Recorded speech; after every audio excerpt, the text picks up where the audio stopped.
I've never left for a hurricane. I grew up in the age where my parents always taught us how to prepare for a hurricane.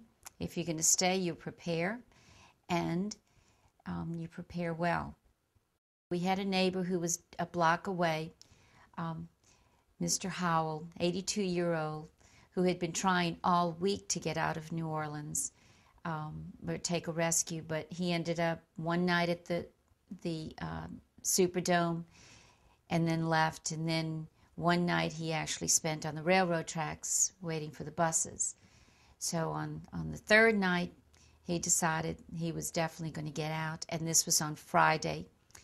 We met up, and he had a medical condition. He had just had a pacemaker and put in 2 weeks before the hurricane. So we joined our forces, so to speak, and we became family.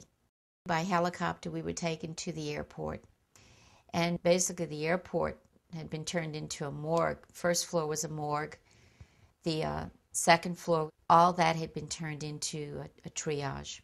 There were doctors everywhere, mini clinics set up. It almost looked like a war as people were coming in. Just people taking off, I mean, literally plucked off their roofs from water. It looked like their clothes had been just in shreds from being in the water. That was just one group that was coming in. Then you had all the elderly that were being brought in by stretcher, and they were just laying one body after another body after another. I mean, everywhere you turned, all you saw were stretchers of just elderly from nursing homes. It was very traumatic.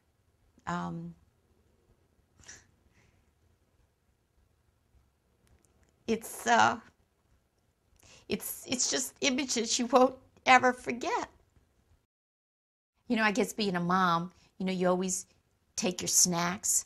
I don't know what I was thinking, but I was taking some snacks with me, thinking that, well, it might take a long time to get to wherever we're going.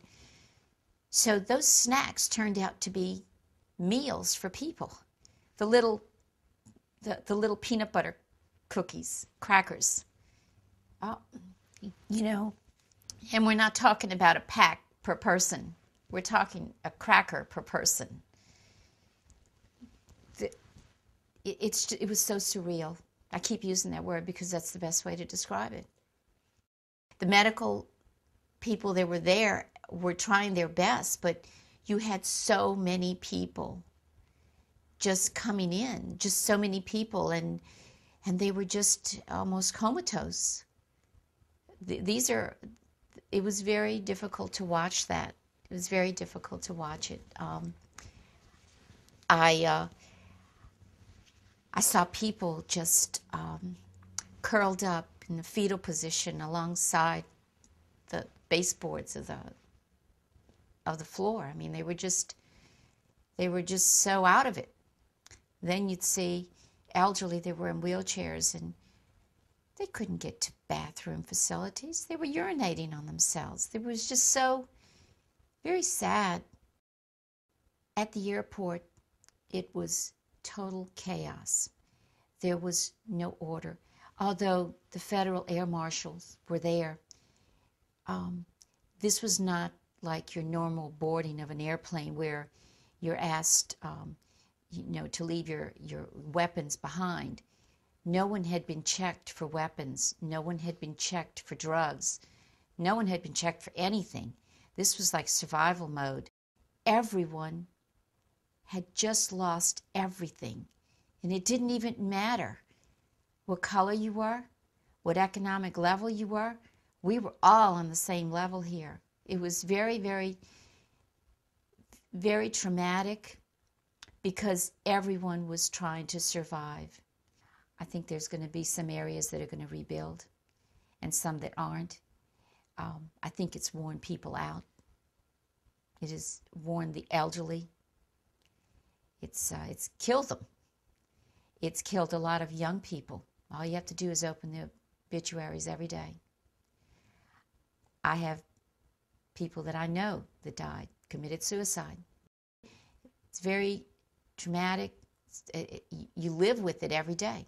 Meltdowns, they may not be as much as before, but doesn't take much to set you off, to just make you just think back, oh goodness, it's never going to be the same. This is just way too hard. It's just way too hard.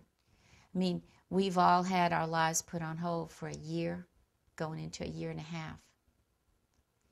And the only way to get through something like this is, think positive. Have faith, for one.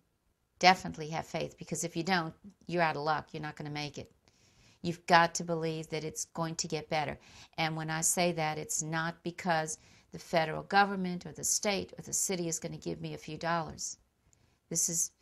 Money will help, but it's an emotional thing.